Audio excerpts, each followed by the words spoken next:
Ladies and gentlemen, good afternoon. Welcome on the Culture News. My name is David Serero, and I have the pleasure today on iHeart Radio to welcome one of the greatest band of all time. It's very easy, folks. I'm their biggest fan. That's it. I'm their biggest fan. You can go check their sales, check the amount of streams, the amount of videos on YouTube. Probably half of them come from me. That's how big of a fan I am. They are absolutely wonderful. They have one of the best personality, the greatest voices ever, and they come from above because there's no way that they are like the mortals, like anyone else. There is no way. These guys are absolutely wonderful. They have released all the greatest album that you could hear today in this planet, and they are coming today with this new album. What a great idea to pay a tribute, because it's way more than just performing the songs. They're literally bringing a tribute to this beautiful genre of music, which is a genre on its own, the Motown, and their new album called Motown. All the greatest classics out there. Of course, you know of whom I'm talking. This is the wonderful band, the best ever band in the world, Il Divo. And I'm very lucky to have two of its full members, the wonderful Mr. David Miller, one of the greatest tenor of all time, another great tenor of his time, Mr. Urs Buhler. They are joining on Zoom today from LA. My apologies for making them wake up early in the morning. This is exactly what a singer loves. But enough of the talking. I'm not going to talk anymore. I promise. Right now, ladies and gentlemen, David Miller and Urs Buhler. How are you guys? Good morning. Yes, good morning. Very well, thank you. Thank you. Thank you for the opportunity for taking some of your time to be with a small guy like myself, but it really means a lot. So the first question I would like to tell you, first of all, congratulations for all your accomplishments. Congratulations and thank you for making so many people around the world happy, and for taking the classical singing and the singing to a new level. First of all, I'm going to start with David, then after Urs, or Urs and David, whatever you want. David, let's start by you. I would love to know, how did you start singing? It was actually quite by chance. My kind of goals as a young man were to, I wanted to be an astronaut, and I wanted to perform experiments on the International Space Station. And, at the time of 6th grade, 7th grade, this just completely fascinated me. I was planning on going into the maths and sciences, and my dad was military, so I was going to, apply to one of the academies. And then in high school, I was, because our high school kind of did things in categories and credits. You needed a certain number of credits in English and language and arts, fine arts, and math and science. And so I took choir just to fill a gap. And the choir teacher took note of my voice, and he kept encouraging me to audition for the musicals. And in my sophomore year, I finally did. And it was so much fun that I started spending more time hanging out with the choir kids and hanging out with the theater kids. And pretty soon my grades started slipping in all the other categories. And my hopes for an appointment to the academy kind of washed down the drain. But that was okay, because I was having the time of my life investigating kind of, as you said, this gift from above. And that became its own natural progression. I got to my senior year and I started taking voice lessons properly, and I auditioned for Oberlin Conservatory, and I got in, and the rest of my career just became this trajectory towards opera. And then I was an opera singer, just strictly opera, for about 15 years until Il Divo found me. And the rest is a different trajectory of music and history. Well, in a way, singing tenor is quite close. I didn't know the astronaut part, and I thought I read everything, but no, there's still that part. This is why I love this show. But in a way, being an astronaut and a tenor is kind of the things, because you reach for the high notes. No? But you know, if you want to, you can go with Jeff Bezos. Maybe he can make a call. You know, Hey, maybe we need to study the you know, the medical effects of music in space. That's a good Oh, experiment. that's for sure. Well, There we let me go. tell you, with all of your beautiful talents, we travel to space every day. And with Motown, the new album, I'm in space already. You, my dear Urs Buhler, one of the greatest voices of all time. Please tell me, where are you from? I know you're from Switzerland. How did you start singing? Well, it's quite funny because it happened to me as well, just like David. You know, I never grew up, or I was a little boy and had one wish: I wanted to become a singer. You know, it's not like that at all. I come from a little village called Willisau in Switzerland. It's to give you an idea. When I was growing up there were about 6,000 people living in that village. So really like Swiss countryside. My mom and my dad, they both sang in the local church choir. My dad also sang as a soloist in the local men's choir. My mom was singing all day doing the housework.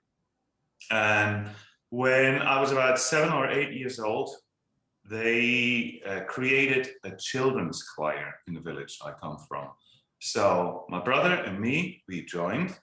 And I remember we went to rehearsals every Thursday at 6:30 for an hour. And then we walked home from the rehearsal location, which was at the school, about 15 minutes all through the town. And we were singing our hearts out, just walking home, you know, through the village. That was really funny. So all the neighbors knew, oh, the boys are coming home from choir rehearsal. And then, I don't know, when I was about 15, I was, where would you be at here in the United States? Is that college or high school or? High school, yeah. Yeah, okay, so our school had a summer night party. They organized a big party for all the school, and some kids who played instruments wanted to make a band. But they couldn't find anybody who would dare to go up on stage and sing. They finally asked me, and I said, oh yeah, sure, I'll do it. I just didn't think anything of it, you know? So we did that, and it was kind of my first performance as a singer in a band. And we had a couple more concerts with that band because we liked it, it was fun. We were just doing covers. But that was nothing serious, really. And then when I was about 17, I got approached by a local hard rock band called Siesta at the time. Later, we changed that name to The Conspiracy to be their singer. So I joined them, and that was great fun because we got a management. We actually released an album. We toured quite extensively through Switzerland at that time. We had about 60 shows in a year, which was cool. Then when I towards when I finished school, just before I reached the age of 20, that kind of ran out of steam. And yeah, so that just came to an end. I finished school and I was going to go to university to study. And I had several interests. I was very interested in biology, zoology, ornithology, maths as well. Was one of my very strong subjects at school. I wasn't able to make up my mind. What am I going to do with my life? And I had a singing teacher in that last year of school, just for the band, because I had no idea about vocal technique or anything. And she told me, Urs, music has always been a very big part of your life. Why don't you go and enroll for the Academy for Music Teacher? Because that's a very, very broad study. You got direction, you got history, you got all the theory, you got voice lessons, you got piano lessons, you got pretty much everything in the field of music. And from there, you can go anywhere. You can specialize. So I did that. I thought that was a great idea. I started those studies. And then very soon, and I was kind of like David, only I had a choir lesson. We sang in the choir, And after the lesson, the choir teacher came to me and said, "Mr. Buhler, I have got a general rehearsal for a St. Matthew's Passion tomorrow, and my evangelist is sick. Would you be able to replace him? Do you know the part?" And I was like, "Who's St. Matthew?" Really, at that point, I still had no idea about that stuff. But it struck me that he thought, just from hearing me sing, that I was at that level as a classical tenor. And I was talking to my singing teacher about it and talking to other older colleagues as well, older students, and they all said, "You know, you have a beautiful voice, you know, maybe you should just consider professional voice studies." And I said that to my singing teacher, and he said, "Oh yeah, that was always the plan with you." And I was like, "Okay, you know, I'll do that." And yeah, then I started parallel to the music teacher degrees and everything. I started studies as a classical tenor and a classical voice teacher, and I did all my degrees, masters, whatever you call that in the United States, in there. And then I moved to Amsterdam and went to a superior music conservatory there and did another, you know, professional voice studies. And from there, I sang a lot in the opera, I sang a lot in choirs and stuff, did a lot of oratorio. And from there, I kind of got to do the audition for Il Divo. And again, the rest is history. That was 17, 18 years ago. Wow. What a beautiful journey. What a beautiful path. And I think, you know, Switzerland, you should be an honored citizen because, you know, one of the two great things of Switzerland is Urs Buhler and melted Swiss cheese, you know, on the burger. This is the best, you know. So, yeah.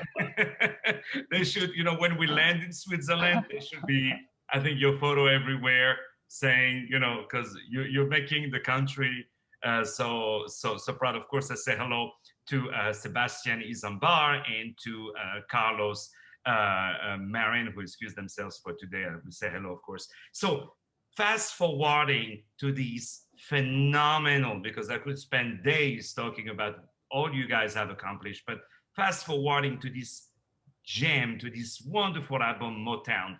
Thank you again for paying a tribute to this album. So on each album that you've done, every time you kind of experience different genre, and all of you come from different musical influences. Carlos was doing zarzuela, Sebastian was doing pop, variety, classical, crossover already. Urs, you didn't say, but you were singing, you know, heavy metal also, you know, and you were playing also all kind of instruments, also drums, piano, flute, right? If I read that correctly. I've never played flute, no, but I've been very enthusiastically playing electric guitar. Oh. Been playing bass at a certain time as well, a little bit of drums, but you know, I kind of dabbled with everything, but I can't really play anything. In the end, I'm just a singer. Exactly. And you, David, went into these beautiful opera career. So all of you guys also with your album, you sang musicals, you sang the beautiful Spanish songs and the heavy stuff, the Somewhere, the Caruso and all this stuff. And now you're going to Motown. So my first question, we can start with David, is how this idea of this wonderful album came about, and how different was it for you to approach that repertoire? Because you guys went to the very soft voice and also brought the heavy Il Divo signature, I would say. So how all of that came about? Well, every album, going all the way back to the first album, has always been treated like an ongoing experiment. We had not met each other before going into the studio. And as you said, we had very different musical backgrounds and musical influences and different ideas of what made music great or what made a song great. I had never been in a recording studio before. I know Urs had recorded with Conspiracy, And I know Sebastian had recorded some for his French pop music, and Carlos has done everything under the sun. He's done musicals, he's done operas, he's done TV, he's hosted TV shows. And so it was, for me, it was a brand new environment altogether. Meeting these new guys, working in a recording studio, learning to record my voice, because in the opera, it's all just project to the back wall. And there was, for me, I think it was a very steep learning curve to figure all that out. And I think for the four of us trying to figure each other out and figure out this repertoire that none of us really had sung before. So we took it one song at a time, one piece of the experiment at a time. Take one song, whose voice is going to work where? I think it took us 4 months to complete that first album, because we were trying things and improving things and swapping things and improving things. It was this continual building process. And each album after that, the first 3 albums, Il Divo, Ancora, and Siempre, I kind of look at those as the original trilogy of Il Divo, where it really was just a random collection of songs that we were just trying different things with.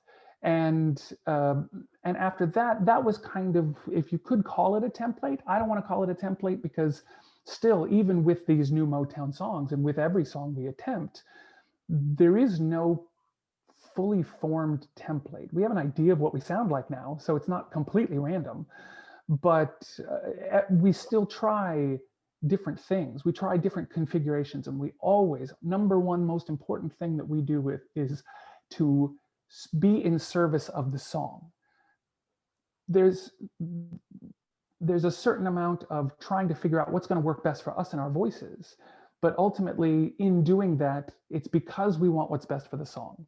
What's going to be the best arrangement of this? We have this range of kind of, the pop qualities of music and the more classical side of music. And where does this song fall on that spectrum? We have to pinpoint where that is. And then depending on where that is, we decide whose voices do this and whose voices do that. Does it take the melody? Does it take a harmony? Is it too early for a harmony? It's such a complex variable Rubik's Cube of a thing. And, I think we got to a certain point. I think the music theater album, A Musical Affair, was the first time where we really took a specific genre and investigated a genre unto itself, versus this random collection of songs type of thing.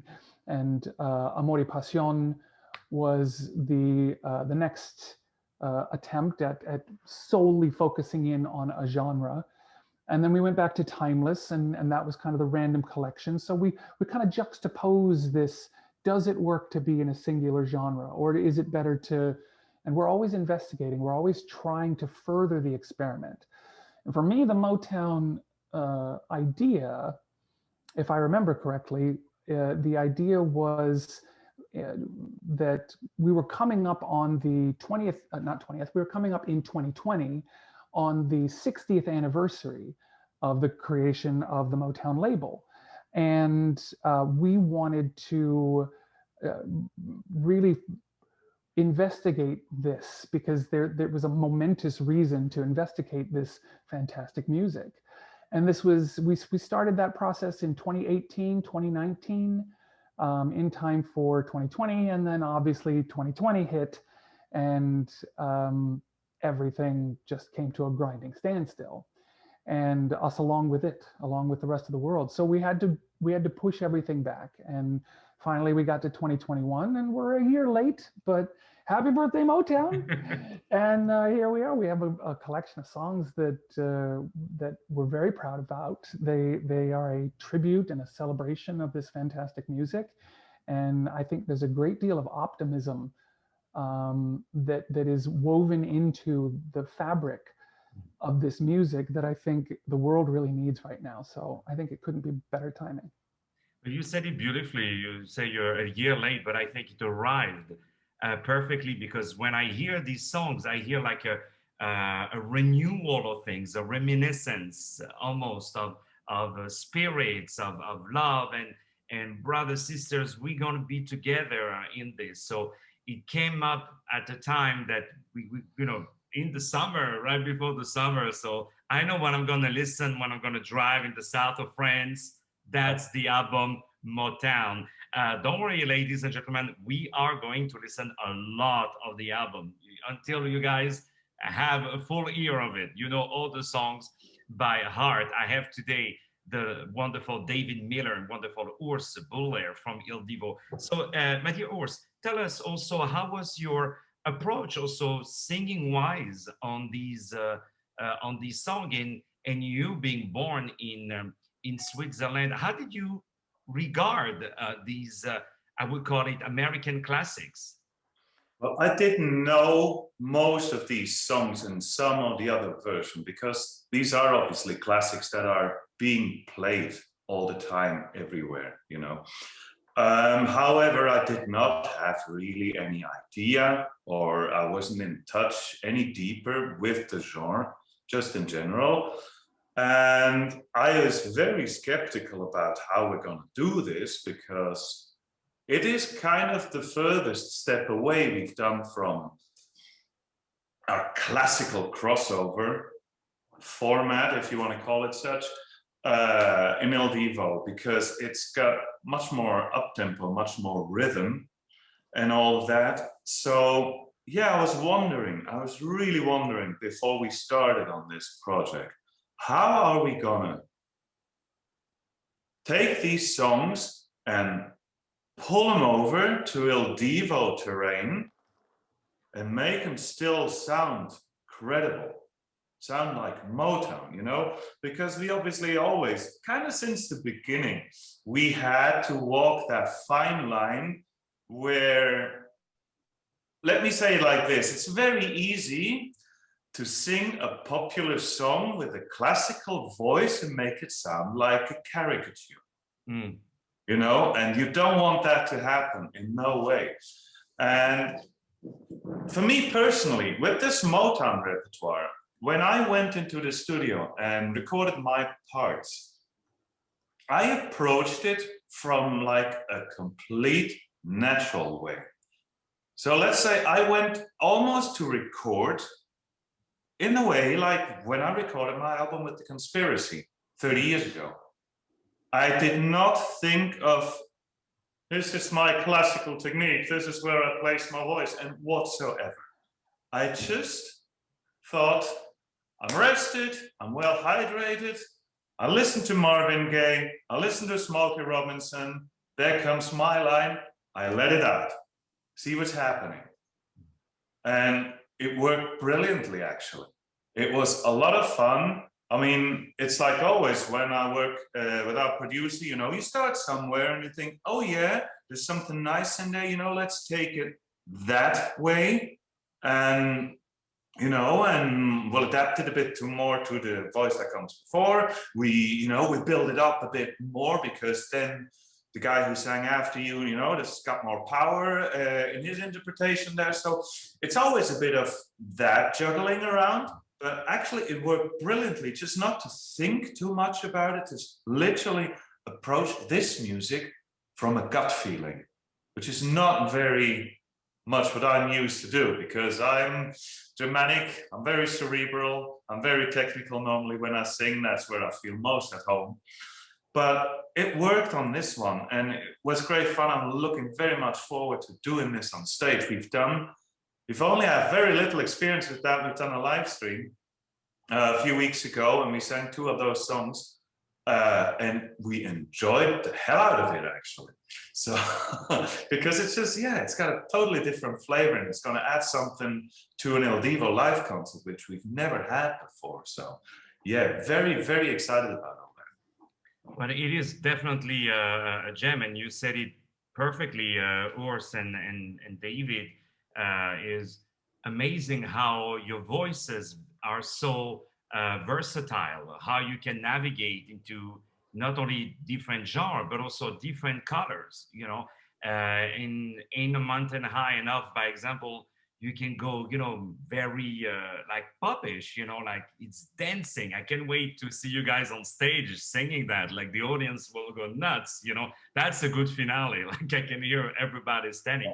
And the arrangement, the production also is like very punchy. It's really perfect. And then you take us on the song For Once in My Life with so much beautiful romance, and you gave also, I believe, a new breath to these important classics.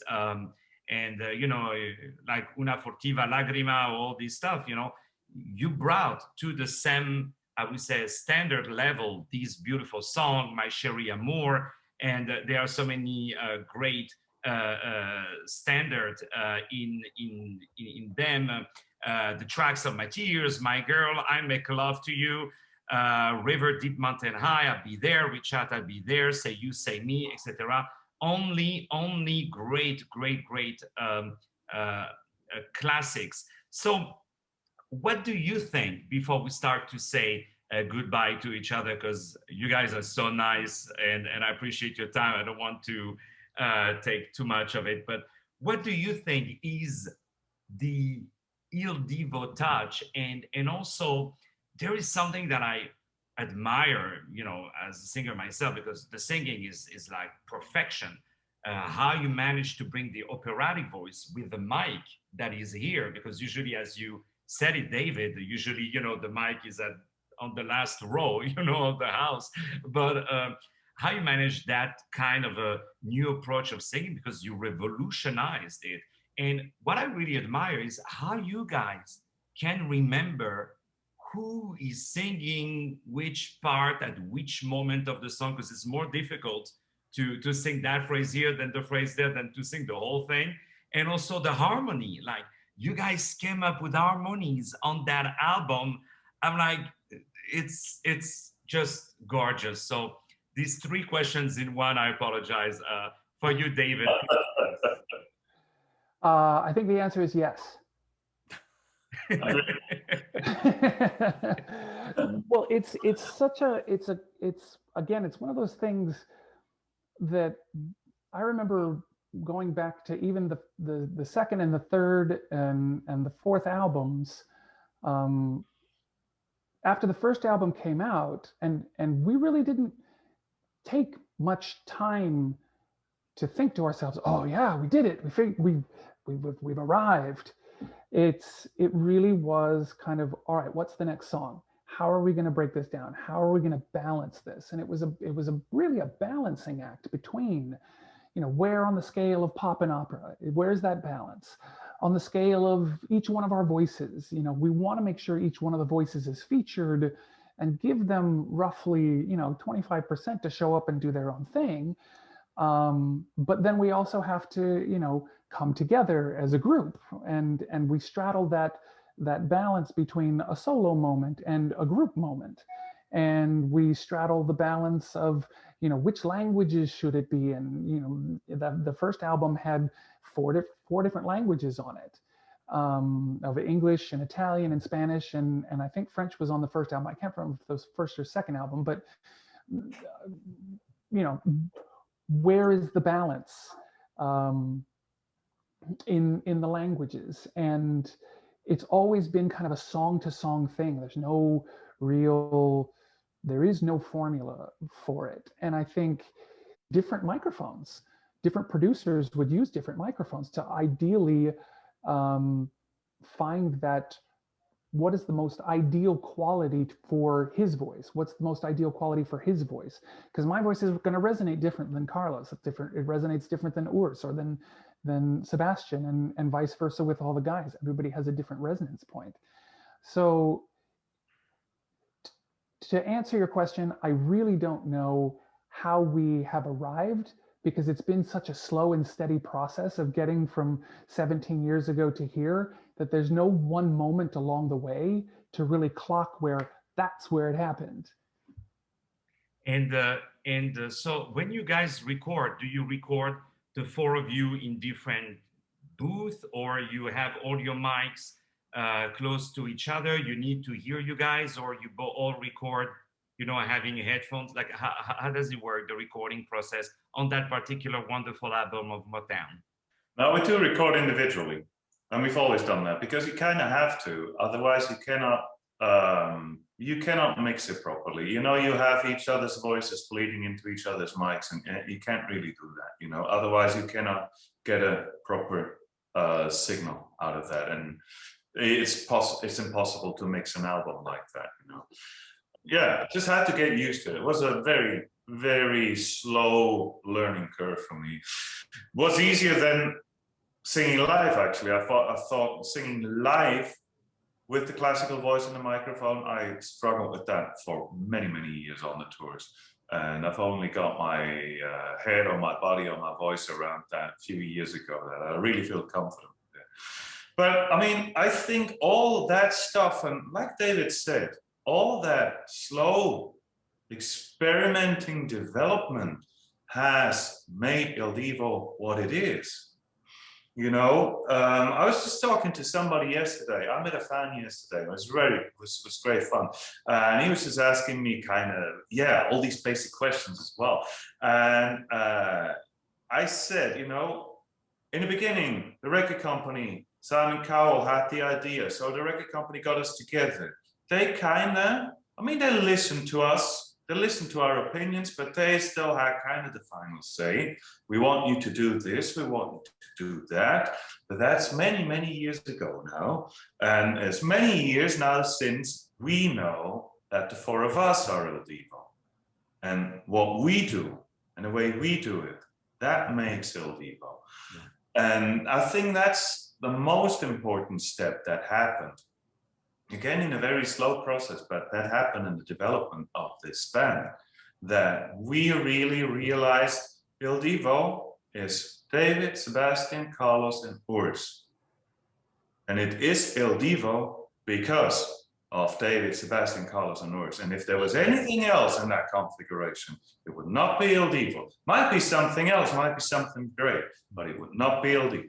Because we all bring our individual voices, our timbres, our colors, our ideas, our influences, our I don't know, our joys and our pains and everything into this music.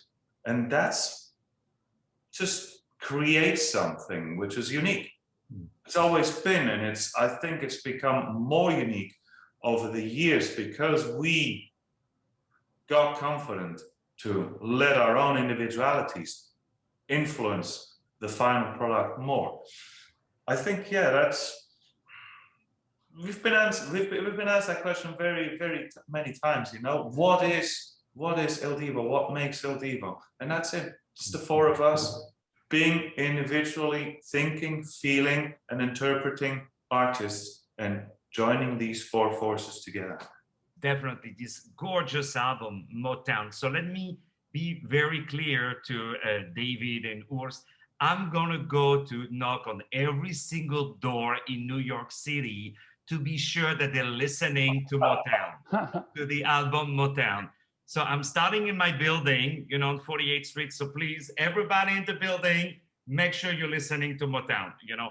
So this is really one of the greatest albums I have ever heard in my life.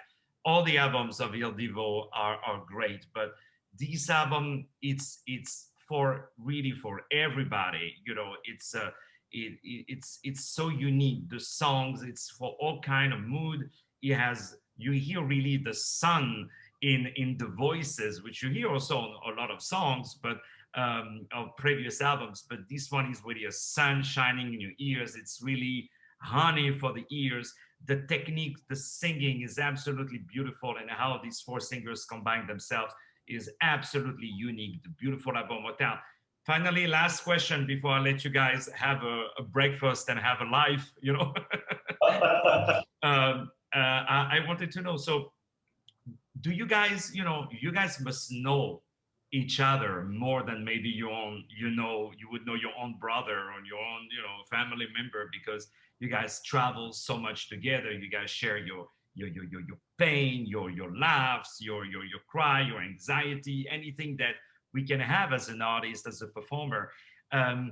What you guys mean for each other, because this is, as you said, Urs, like more than a band. It's a family singing together. It's this branch in a tree that cannot be detached.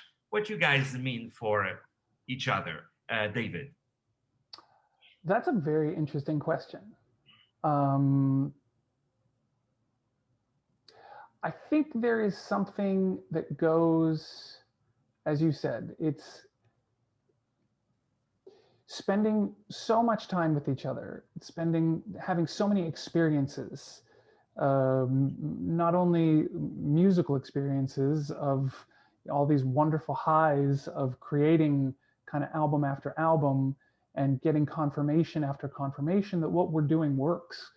And it's so funny to have that happen to four strangers who just all basically fall into a room together at the request of a record company, and somehow, as Urs said, we just lent our voices and our talents and what we normally naturally would do, and somehow it just clicks, and it clicks again and again and again and again.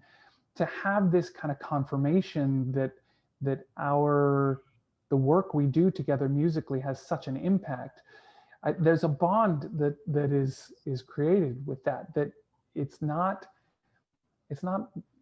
a work bond. I think it's even beyond a family bond. It's almost like a karmic bond. You know, there's something inexplicable about what happens. You know, we don't even have to be in the same room. You know, like when we record this album, we recorded most of it during a pandemic situation, everyone in their own booth, but also in their own countries and on different parts of the world.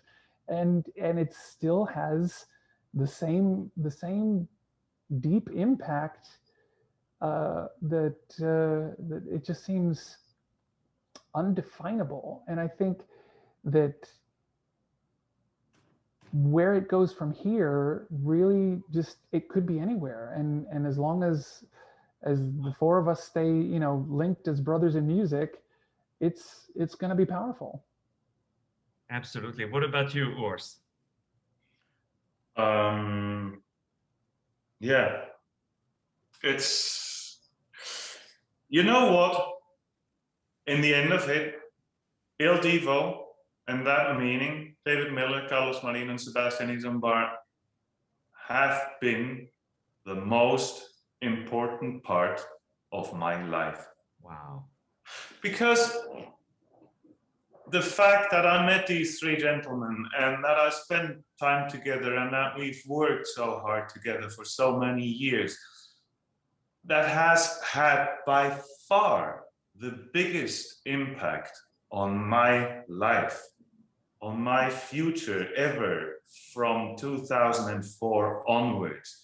You know, who else I have met along the way, where I have lived along the way, what I have seen, what I have experienced.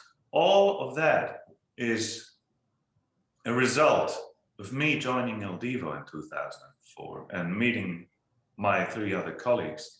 So I think that's what they mean to me. You know, it's just an absolutely integral part of my life. If I have to summon up my life, I have to talk mostly about Il Divo. And also about this interview, Urs. Absolutely. You know, I believe this is one of the highlights of all your career, you know. I'm sorry. Yeah, definitely. No, that's beautiful. As I said, you know, sorry for repeating myself, but this album Motown is really a gem. The most beautiful song. We all know these beautiful standards, but Il Divo brought these standards to another level. I am so honored. I cannot thank you guys enough because you guys are like, you know, superstars, world superstar. You have entertained millions and zillions of people, and you just show the big heart that is behind your great voices, that you keep taking the time at 9 a.m. in LA to give me this opportunity to be on my show. I want to say hello to Sebastian Izambar and Carlos Marin also. All the two members of Il Divo cannot be with us today, but they excuse themselves with all great respect. So thank you so much. I want to say hello to Max Horowitz from Crossover Media, and of course, Sarah from the management of the band who put all of that together. I'm very, very honored. So before we start to say goodbye to each other, what are you guys doing next, David? What are you going to do over the next few months? I guess I know there are some shows coming in August. So what are you guys doing next? Yeah, next is we're working towards bringing this album, incorporating it into a brand new show that we're going to be taking around the world. The first performances of which will be in the US, coming up here in August and September, and the dates of which, obviously, the easiest way to find those are on ildivo.com. And it's really kind of phase two of For Once in My Life, bringing it to the audiences, and you know, I have to say that it's always very interesting to create these albums and to kind of create them in a vacuum, where each one of us sings separately and the orchestra was recorded, and we get good performances, if we get the perfect take, and it's all mixed together and we get the perfect version, and great, we put it out there, perfect. But it's when we hit live that's where the rubber hits the road, and you really have to test, does it work? Does it in fact work when all of the perfection stopgaps are removed and you got to do it for real? And these are the moments that I love the best about Il Divo, and always since the beginning, since the first tour, of taking that material and putting it into an arena or a theater or wherever, or in this country or that country, and seeing how the music translates, going to Japan and singing songs in English or Spanish or Italian or whatever it is, and seeing that those audiences react just as exuberantly as maybe America or England or any of the Latin countries. Like, everyone has this reaction to it because we're able to actually do what we do. It's not just a fabrication that you do in a studio. We go out there and we do it live. We do it night after night. And that's always what I look forward to. So that's what's coming next. Well, we definitely can't wait. And you, Urs, what are your next projects and what are you looking up to over the next few months? Well, as you can imagine, it's going to be exactly the same what David does. That's true.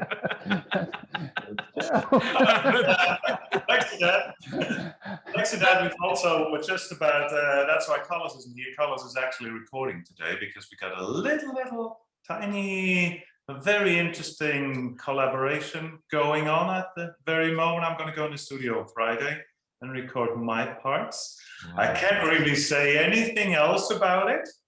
But just so you see, yeah, there's tour coming up, but there's other stuff going on. That's amazing. Wheels in the Il Divo machinery are always turning. There's always something planned. And yeah, we still have to bring this album on stage, but there's obviously already thoughts. What are we going to record next? Anything you guys touch is absolutely wonderful. And of course, many blessings to Simon Cowell for having this genius idea. I think it's when you watch the three tenors singing with the harmonies and different parts that he had this idea for bringing you guys, right? I think something like that. Three tenors, Andrea Bocelli, you know, these people, I think they influenced him to come to that special idea. Well, it came out beautiful. You know, from now on, there is no other press agent or manager in the world who is going to believe me when I'm going to say it's a 10-minute interview. You know, no one is gonna, that's it. I'm burned in the business now. I said 10 minutes, it lasted almost an hour. But what a beautiful hour. Thank you guys. I apologize again for going on. But I love you guys so much. You guys are my heroes. And what you guys have opened the door. And I want you to know, as a singer, you guys have opened the door to so many crossover singers that they love to sing. They're classically trained, but they were kind of ashamed to sing Caruso or sing, you know, like Unbreak My Heart or My Way, because in the opera there was that thing, which, you know, I'm sure David, you know, and also that, oh, when you're an opera singer, you can only sing opera, or you can only sing, even if you're a Mozart singer, like only Mozart, or Verdi, only Verdi. But you guys opened the door for all these repertoire and all these singers. So I really want to thank you, because what you're doing is not just for the audience, for yourself, for everybody, but it's also for all you have contributed in this industry. So from the bottom of my heart, thank you guys. Ladies and gentlemen, my name is David Serero. I had the privilege, the honor to have today on iHeart Radio two members of the first class band, the greatest band in the world, Il Divo, the wonderful David Miller and Mr. Urs Buhler, who were kind enough to be with us today over the phone, but also on Zoom, on the video. So very, very grateful. We are going to play this album, Motown, non-stop, from the beginning to the end, from the end to the beginning. This is one of the greatest album I have ever heard. This is really a tornado, you know, that's what it is, you know, beautiful. And just listen to the first song, you know, you will understand. It's right away announces the color. More music is coming up, and many blessings. Thank you, David. Thank you, Urs. Regards to Sebastian and Carlos. God bless you guys. God bless Il Divo, and thank you, God, for bringing Il Divo to us. Have a lovely day. Thank you very much. Thank you very much. It's been an absolute pleasure. You take care. Take care.